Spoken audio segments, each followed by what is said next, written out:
Assalamualaikum warahmatullahi wabarakatuh. Kembali lagi bersama saya di sini, Yani Laila, untuk memenuhi tugas mata kuliah retorika yang ingin menceritakan biografi mengenai salah satu tokoh terkenal di Indonesia, yakni B.J. Habibie.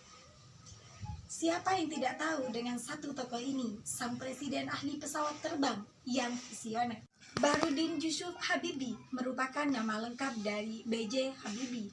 Beliau lahir pada 25 Juni 1936 di kota Parepare, Sulawesi Selatan. Habibie adalah anak keempat dari 8 bersaudara.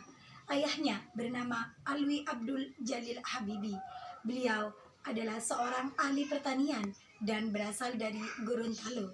Sedangkan sang ibu bernama Raden Ajeng Tuti Marini Puspawardojo. Beliau adalah seorang spesialis mata yang berasal dari Yogyakarta.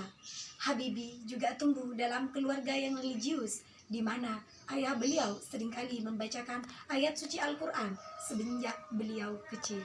Presiden ketiga Indonesia ini menempuh pendidikan SMA di SMA Kadago, Kota Bandung pada tahun 1954. Beliau kemudian melanjutkan pendidikan di Institut Teknologi Bandung, namun hanya beberapa bulan. Kemudian beliau memutuskan untuk mengikuti jejak teman-temannya untuk menempuh studinya di Jerman. Beliau memilih jurusan teknik penerbangan dengan spesialisasi konstruksi pesawat terbang. Pendidikan yang ditempuh B.J. Habibie di luar negeri bukan pendidikan kursus kilat, akan tetapi merupakan sekolah bertahun-tahun sambil kerja, sungguh di perantauan, dan harus pulang membawa kesuksesan mengingat jerih payah ibunya untuk membiayai kuliah dan kehidupan sehari-harinya. Bagi Habibie di perantauan, musim liburan bukan liburan. Bagi beliau justru menjadi kesempatan emas yang harus diisi dengan ujian dan mencari uang untuk membeli buku. Setelah masa liburan berakhir, semua kegiatan dikesampingkan kecuali belajar.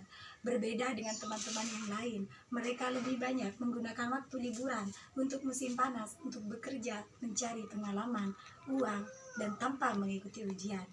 Hidupnya semakin keras di Jerman. Pagi-pagi Habibie harus jalan kaki ke tempat kerjanya yang jauh untuk menghemat biaya kehidupan. Kemudian pulang di malam hari untuk belajar kuliahnya. Perjuangan beliau memang penuh lika-liku, akan tetapi mendapatkan hal yang lebih manis di akhir hidupnya. Dengan pulang ke Indonesia, membuat pesawat Indonesia, kemudian menjadi Presiden Republik Indonesia. Dengan segala kejeniusannya yang dimiliki, tak heran beliau mendapatkan banyak pengakuan dari lembaga kelas internasional. Kecerdasan B.J. Habibie sudah terbukti dengan adanya sebuah rumus yang bernama faktor Habibie, di mana rumus ini digunakan untuk menghitung keretakan pesawat dengan akurasi yang tinggi. Dalam hal ini, beliau diberi julukan Mr. Chart. Di tahun 1967, B.J. Habibie mendapatkan gelar Profesor Kehormatan atau Guru Besar dari Institut Teknologi Bandung. Selain itu, dari ITB juga B.J. Habibie mendapatkan penghargaan tertinggi, yakni Ganesha Praja Manggala.